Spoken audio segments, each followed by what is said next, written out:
Hello, and welcome to this episode of The Inner Estate with your host, Bridget Stewart. Today, I'm thrilled to introduce you to our guest, Skye Waterson, the owner and CEO of Unconventional Organization. Skye, welcome, and thank you for being my guest. No worries. Thank you so much for having me. So I want to jump straight to this because I feel like your area of expertise, what you do as a coach, and what you do with your company is going to be so appealing to so many. You are a coach and your company gives support, techniques, and ways for people to break through when they have ADHD and they're in a position of leadership or business ownership or management. So you've got these skilled, talented people, and your company comes in with your expertise and you help them to succeed when they have ADHD. Can you tell us more about that and tell us more? Yeah, well, it's been really, really fun. So I'm a former academic. I got diagnosed myself with ADHD at the beginning of my PhD, which threw me into a whole different world. And, I ended up starting my business, Unconventional Organisation, growing it to, multiple six figures. And then it was around that time that I'd worked with business owners. We'd actually run our own business, me and my husband selling frozen food at the time. So we were in that world. And I realized that business owners were the people who were the most likely to have ADHD and the most likely to have these very, very particular struggles where delegation, the fact that it was completely up to them what they did every day, and they could hide a lot of the I'm coming into the office and fighting fires, but nothing's moving. All of these things were coming through, and it was making it much, much harder for them to grow. So I've shifted into specifically working now with business owners, and it's been a really fun few years. That's amazing because as you know firsthand with multiple businesses that you've owned, when you're a business owner, particularly a small to medium-sized business, you wear so many hats. And I have a question for you with your expertise in understanding individuals with ADHD. It seems like people with ADHD may be attracted to being a business owner of a small to medium-sized business because you wear so many hats. Is that something that you have run into? Is it, do you feel there's an attraction there? Yes. And actually, when you look at the research, there is an attraction there. So yes, people who have ADHD, we are attracted to business ownership for a couple of reasons. It's got that really great upside potential, which is great for dopamine. It has flexible hours, so that's great for different energy levels. And you can be your own boss. So we often don't fit within the mold. And so the mold can be designed by you. But what happens is people will start a business for that reason, and then they'll find themselves going, okay, the mold can be designed by me, but like, how is the mold supposed to be designed again? Like, can we have a little bit of structures? And so that's what I do. I help, I come in and I build systems and structures that aren't your average, business systems, the ones that you would get. They're designed for you, for your brain. And I take it from there, and I help everything to scale and build momentum. So I have another question for you in regards to these business owners that have ADHD. Does everyone know that they actually have it? Sometimes do they self-diagnose and then still reach out to you? Yeah, so a lot of people, about 50% of people will come to me because they just struggle with the symptoms and they relate to the symptoms. And that's totally fine because, first of all, it can take a long time to get diagnosed. Some people are on that journey, and we talk about executive functioning strategies, things that can help you in a whole variety of situations. So yeah, people will come to me. Some people will be diagnosed, and that will be the thing that sort of drew them. And some people will be in a position where they will say, we're not diagnosed, we're sort of like, I just feel like I relate to these systems and these strategies. And so we help those people as well. I wanted to make sure that I stressed that in case there was someone listening to us somewhere and they wanted to reach out to you. Of course they can. Yes, whether you don't or have not to spend they have been diagnosed or $1,000. not. That's right, yeah. To come and talk to me. When you think about the success you've had in assisting these business owners, because really, in my experience, business owners, they touch much more than just their business. Typically, they're very involved in their communities, whether that's local or global. So it ripples Uh-huh. out and impacts other people. How do you connect with them in a way where you can start to affect change for them and with them? Yeah, that's a really good question. So, one of the things that I really love doing, one of my passions, and I've seen it with so many business owners, is I love helping them go from I feel defective to I have strong strengths and strong weaknesses. I'm managing my weaknesses and now I'm able to go after my strengths, to Hmm. really support my team, my family, my community with the strengths that I have. A lot of what I do, especially in the leadership space when it comes to business ownership, is helping people feel very grounded in who they are in a way that they may never have done before. Because with ADHD, we get a lot of people growing up saying, "Hey, did you notice you're doing it wrong? Have you tried this? Right, Have you tried this right. way?" And so Here's the right way. Exactly, exactly. And so, what I can do is I can come in and say, look, this is how you struggle. That is very true. These are the working memory, time blindness struggles that you have. This is how we manage them. But these are the strengths that really help you, especially in business, the creative thinking, the out of the box thinking, those jams you've gotten yourself out of, we all know those Hmm. those moments where you kind of creatively thought your way out of a box, and we can focus in on those and use those as the majority of what we're doing, and that can be very, very helpful. I think that's great. Do you customize it per person that you work with? So, meaning, do you sort of assess? It sounds like you do. It sounds like you assess what their particular strengths are and the particular lesser strengths, Yeah, so weaknesses, I would and say then figure where to go. we take everyone through a program called Focus Balanced Growth because most people Okay. struggle with the same things. So they come to me because they're overwhelmed, they don't have enough time, and their revenue is inconsistent. It's not that they don't make revenue, it's that some days it's amazing and then their marketing drops off and now it's low again and then it's up again. And so Yes. we want to create consistency. So that's what we help people through. And usually, what we'll do when we're doing this, outside of a very select number of one on ones that I do, is we'll go Hmm. through and we'll say, okay, what is the 80/20 for you, the 20% that's going to give you the Excellent. 80% return? And we will lock Yes. in on that as the first thing. So that is very Excellent. personal. I work with everybody to help that. And often it's something that you already knew how to do. And Hmm. it's more that it's boring. And that's where we help with ADHD Right. specifically. Right. Yeah. Yes. If there's repetitious boredom involved, that can Mm-hmm. be very detrimental to consistency. Exactly. Absolutely. Have you encountered any challenge with a client where you truly felt stymied? Has there been a business or a client that presented a unique challenge? And how did you Yeah, overcome that?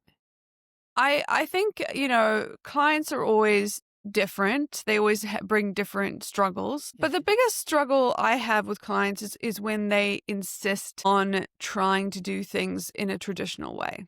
Usually that's the biggest problem I have. They'll kind of, we'll talk about different systems. So, for example, one of the things we talk about is giving yourself a reward for starting. If you're doing a boring task, we look at the research into how your brain Yes. works. It seems like you do better with a reward at the beginning than a reward at the end.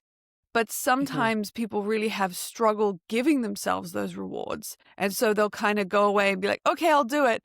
And then they'll come back and they'll be like, you know what? I just think I should push through. I just think I should try harder. And that's usually where we lose the thread, because you have to be willing to try a system that's going to work for your brain. And sometimes, and it Hmm. sounds really strange, but we can be really hard on ourselves. And we can Oh, yes. resist doing things because we're like, I just need to wake up and, take a cold plunge every day and meditate for 3 hours and then we'll be good. And there's nothing wrong with that. But for a lot of people, that's not the dopamine that they're getting. No, no. And that definitely would cut into a lot of the 20% that makes the 80% time wise. Exactly. So, because Yeah. there's Yeah. limited time. So, I think that you have some similar philosophies as I have. When you look at the identifying the 20% preferably within their strength zone, that leads to 80% of their results. I also like to carry it one step further and make sure that 80% of each work week is filled with those 20%. I'm assuming you make that same sort of cross reference attempt, Yes. Hmm. and that 20% of the calendar can be distractions, things that come up Yeah. unexpected, or they Hmm. got off track and then they get back on. Do you have how important for the majority of your clients would you say that their calendar is? It's crucially important. And Okay. usually the first thing that we're doing is we're going through a focus filter. I actually give this away. You can DM me. You can DM me, Bridget, at Unconventional Organization on Instagram, and we'll give you the link Perfect. to the AI bot that will take you through this process. But Okay. essentially what it looks like is the first thing that I'll do with people, because they'll come to me and they'll be like, I have 200 tasks. They're all due today. Nothing will convince me Right. otherwise. Spoiler alert, Right. Right. I've never had anyone have more than 5. So, Right. so what we do is we go through and we say, okay, first of all, let's do a brain dump of everything in your head. When we have ADHD, we struggle with working memory. Your brain is full of stuff. Let's write it down somewhere you're going to use again. So not a random piece of paper, but a journal or a doc or something like that. And then from there, we look at that task list and we say, okay, what on this task list is truly, truly urgent in the next 24 hours? And the way I help people think about this, because people often say, oh, that's the Eisenhower matrix. It's like, cool, but you've tried the Eisenhower matrix and it hasn't worked. So we go Right. through and we say, imagine that your day went sideways and you ended up in a waiting room. That was your day. That's what you were doing today for whatever reason. What is the thing you would still do on your phone? Or you would message someone and you would say, hey, I'm not going to be able to do this tomorrow because I'm not going to be prepared because of this situation. Those things are the things that are truly urgent. Nothing else is truly urgent today. And what that allows people to do is it allows them to breathe a sigh of relief. It allows them Yes. to put aside some of the things that might have seemed urgent or honestly easy to tick off. Oh, it would have been so nice. And then with that time that Right. we have Right. left to go ahead and say, well, let me do that 80-20. Let me do the things that are going to really move my business forward. And what I usually say to people is that the job of your life, it's not to do everything on your task list, especially when you're ADHD. You're a divergent thinker. You're more likely to come up with a variety of different ideas and thoughts and all of those kinds of things. So instead, why don't we go ahead and, do something where we are just doing the urgent things that are on our task list, doing the important things that are on our task list, and leaving the rest for later, because it's going to be easier Yes. later. You hit those dominoes, you start knocking down those big things that are going to move your business forward. You would be surprised how much easier it is to get things off your task list eventually, not all at the same time. Do you feel that some people with the 200 tasks in a day, do they get a dopamine hit if they actually get through a big chunk of it? Like it's the actual doing as much as they can on the list, or heaven forbid, doing all of it. And are they putting a bigger emphasis on the dopamine hit from completing or nearly completing a huge climbing the tallest mountain versus actually completing the 20% that is the real priority? Like, are they just, have they built up over the years almost chasing the dragon of the big dopamine Mm. hit of doing 200 things in one day? It's a good question. I mean, I think we all get a lot of dopamine from firefighting. So, somebody comes in, they're Yes. like, this is an emergency. And then you're like, I'm on it. And then you did it. And then you're like, yes, that was the best. And it's like, but was that really Right. your job? Was that something you should have Right. delegated or pushed to somebody else? Or, was Right. that a fire or did that just look like a fire?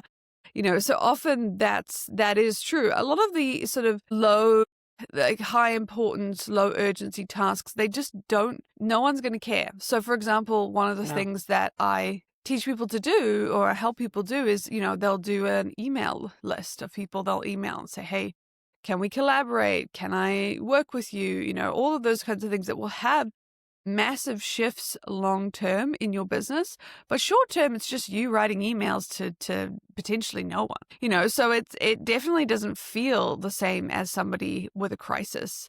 And Right. often we can put those things off until the very end of the day, which can have a big effect on our family as well, because if we actually finally sit down and start doing the important stuff at 4 p.m., it's hard to get home and it's hard to be present when you're home. Yes. And then it just, everything bleeds over. And I say that turns into muddy water. Exactly. It's, yeah, a lack of clarity and a Mm-hmm. perforated boundaries. Exactly. Yeah. And we're not the one, the family is the one, the family and Mm-hmm. friends are the ones that pay the cost. Mm-hmm.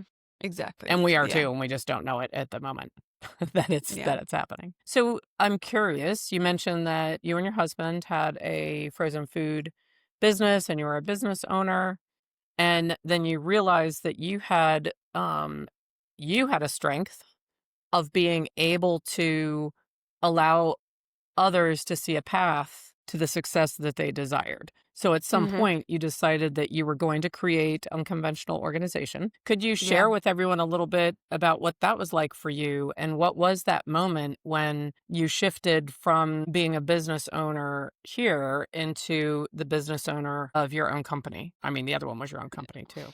Yeah. Yeah. Well, it was all around COVID.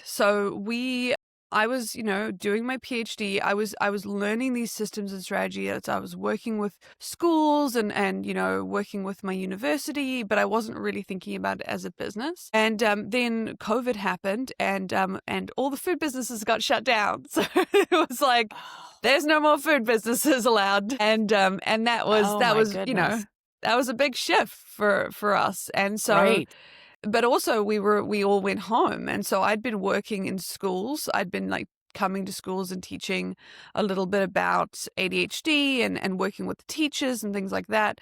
And so when we all went home, I was naturally looking for a way to keep doing what I'd been doing, which was teaching and educating on this topic that I was so passionate about, but in an online space. And that's really when I found the concept of being a coach and an ADHD coach as well.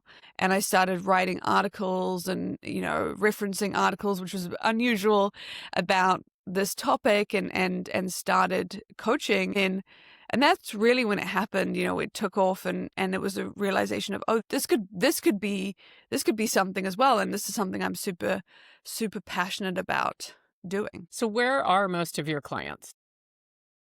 So most of my clients are in the US, and I guess Okay. that's the other side of working during COVID. We were all we were all at home. Most of Globalists. my clients, We were all yeah, instantly worldwide. I know. It was so. Most of my clients Who's are in the that pop US. star that's Mr. Worldwide? What is that? Oh yeah, Pitbull? Pitbull. I And think, yeah, all of a sudden, it was all of us. Bridget Stewart exactly. Worldwide, Skye Waterson Worldwide. Exactly. So yeah, so I started working with the US, which I love, and I still work Mhm. majority with people in the US. Also some people in Australia, some people in Canada. I choose to live in New Zealand. It's a beautiful Mhm. place. And yeah, I've been working with people building their businesses for years now, and it's been really, really fun to see. I think the growth, obviously, I'm a huge fan of results. I think it's so Yes. important. I always say I don't want you to come away just feeling like that was really fun. I understand myself better. Like, that's great, but I want you to come back with like your business is growing Results. and it's working better than it was before. Yes. But also, it's been so great having people do that on the back of more confidence in who they are. And sometimes it's, people you wouldn't expect who are very successful, but have had that nagging sense of shame, or they haven't, they feel like they've had to hide certain parts of themselves, or that they are the problem, the bottleneck, and being able to Right. come through and say, yes, you struggle here. We're not pretending that's not true, but you have these strengths. And when we manage that and support this, you're actually able to really comfortably sit in this person that you are and grow a successful business, because actually ADHD is a really great type of, person to be when you're trying to grow a business. Absolutely. Yes. Very often, they are people that will passionately, with intentionality, pursue success. And if they Exactly. fall down, they're willing to get back up. I know I'm talking Mhm. in broad strokes, but correct me if I'm wrong, but that is a gift sometimes hidden in the chaos. But there's a gift there when you have ADHD, or as we talked about earlier, you may feel you do an online assessment, and it's like, you probably do. And if you Yeah. relate to the traits, a lot of times you will really create change and impact people around you that you may not even know. So Yeah. it's incredible when that's allowed to come forth. You mentioned, and we've talked a little bit about strengths, and I I feel like some of the natural skills and strengths of people with ADHD are sometimes given negative labels, or are when you're young and you're in school and you're a maverick or a creative or however it shows up there, maybe talkative, Oh, whatever that yeah. is. There's this pressure to, as you mentioned, like, say, well, you shouldn't be that way. You should be this way. You're in trouble because you did that. Whereas a lot of times I think strengths are stymied in that process. Mhm. And I Mhm. think it shows up a lot of times in that decisiveness or leadership or drive, and it Mhm. can be suppressed. And then you have these adults where that's who they are. So it's still inside of them. And Mhm. sometimes I think they are calling a strength a big weakness. And it's really not. It's really a gift. Yeah. Do you Yeah. ever have Yeah. to work with people to get them to shift their self perception on that's your golden strength? It's not a Mm-mm. weakness. Yeah, it's a tricky one. I would say that that sometimes that is the case, especially when we're talking about, yeah, being a little bit extroverted, or being maybe on the Hmm. ADHD side of it. We've got inattentive versus hyperactive, and then actually in both. Right. Generally speaking, a lot of that comes from this idea of masking. So people often come to me and they say, Hmm. "Hey, I didn't know I had it. I did a lot of masking. God knows, I've done a lot of masking in my time before I Hmm. knew I had ADHD.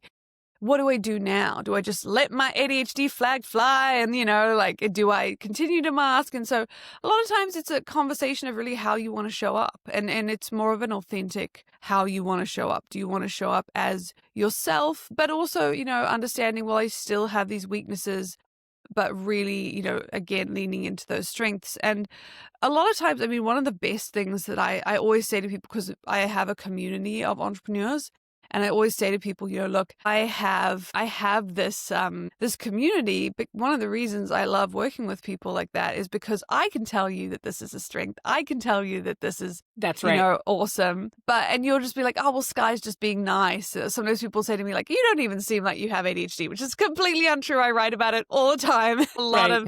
I have combined type. I have both of the things. But when you talk to somebody else, who's doing what you're doing, who you respect, and then they come in and they struggle and they say, like, "Oh, I just cannot, I'm struggling to go to sleep on time, I'm checking my phone," like all of those struggles that we can have when we have ADHD that we don't necessarily talk about in like the public sphere, and we can have Right. that unmasking moment. It provides so much more confidence, because you're like, "But this person is doing really well in this industry." And it's like, yeah, you could do both. You can struggle and you could do well, and you can manage your struggles and you can continue to do well, and we can like go on this journey together. Well, I think what you're doing is remarkable. And it sounds like you are also growing yourself and enjoying your passion, having this outlet with your company, Unconventional Organization. Is that satisfying you as an individual Yeah. and as your own CEO and leader? Yeah, definitely. I do the research into this topic, and I actually,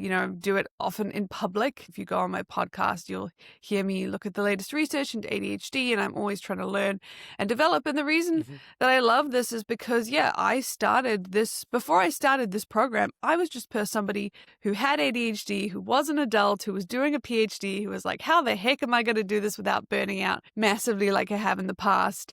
And Right. using the research to figure that out and then test it. And now to be working with other people and to be able to do that as well, it is incredibly rewarding. But yes, I have ADHD. I don't medicate.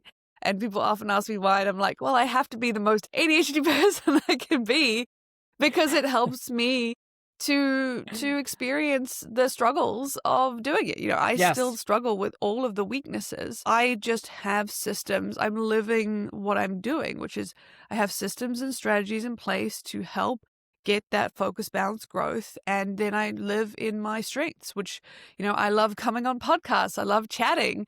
If you made me write a Yes. really long, book or article on something, it's going to take longer. It's not my strength. So I work in the area Right. that I've got to strengthen. Yeah. I think that's incredible. And it's allowing you to field test everything you're Mhm. sharing with your clients because you're field testing it on yourself first and you're Yep. polishing and refining the systems. So there's growth occurring. It's ongoing. Exactly. Yeah. It's not ever going to become the T word. It will not ever become traditional. No, no, you'll That's never find right. the traditional in here. Now, Love business strategies. Like I've worked with some of the top in the world, getting the best business systems, but people come to me because they're like, absolutely. that was cool. Now I want to action it and actually do it every day. How do I do that? Well, I do coaching and I also do some consulting. And sometimes people will say to me, well, what's the difference? Consulting is where you analyze, you investigate, you come up with, if you follow this strategy, you could expect these results, and you hand it to them Hmm. and they implement or not, which Yeah. I hate to say this, but I think a lot of times they don't, right? Or they don't do it consistently. Whereas Yeah. coaching is what you Hmm. said. It's like, okay, this is a great system and this is a proven business strategy. Can you help me do Yeah. it and Yeah. do it better than I would on my own and get results? So I love that your clients are experiencing that with you. Yeah. And it's I a think that really that fun journey is to go on. phenomenal. Yeah. So did you I love it too. reopen the frozen food company post COVID? No, no. By the time Okay. COVID was finished, the unconventional organization had grown so much that not only did I not open the food company, but I actually Mhm. ended up leaving my PhD to run this business full time. It was the hardest decision I ever Wow. made. My professors encouraged me to do it. They said this is a one in a lifetime opportunity. Now that an entrepreneur, I'm like, well, I think we could have done it again. But at the time, this felt, it's such a big moment, and I'm really, really happy that I did. It was the right choice. It was a hard choice, but it's one that I'm very passionate about, and I'm excited to be doing every And day. tell everyone a little bit more about your podcast. Who do you feature? Is it mainly you? And how often you have episodes? Yeah. So my podcast is called the ADHD Skills Lab. We've got podcasts that come out every week and we alternate. So on one week, I do research recaps with the wonderful Will from Hacking Your ADHD. And we go through a Hmm. new piece of ADHD research. We talk about everything to do with that and kind of like let you inside the minds of the people who make the rules about, what you should be doing and all that kind of stuff. And then on the other side, I interview some wonderful entrepreneurs who have ADHD, talk about their journeys, or I interview somebody who is an expert in their area. So Facebook ads or something like that. And we work through what this looks like from an ADHD perspective. So lots and lots of strategies if you're somebody who runs a business and you struggle with ADHD symptoms. Well, I find it fascinating, and I really enjoy that you're sharing actual research and data. And I think that Hmm. that's remarkable, and that you have the flow and the variety. So, everyone that is interested, I'm going to make sure that all of your links are everywhere that the podcast is. And I'm going to encourage them to reach out to you. When you think about your own self and your company has grown to this size, have you any goals that you would like to share? What's coming up for Unconventional Organization in 2026? Yeah, well, I would love to grow the podcast to be even more valuable. It's a huge passion of Hmm. mine. I have social media, I have all the things, but I'm a big podcast person. I love a chat. So Hmm. my goal for the next year is really to make the podcast like one of the top resources in the world for people who struggle with ADHD symptoms and they run a business. And outside of that, we have the Focus Balance Growth program and we are growing that. We only take about 8 people a month. So really just Okay. continuing to find the best people who really want to grow and they struggle with these symptoms and they're, in the right spot to grow a community of people who support each other and have a lot of fun growing together. Well, I have one last question, and it's kind of a Yeah. practical question. So let's say that someone is not a business owner, Mm-hmm.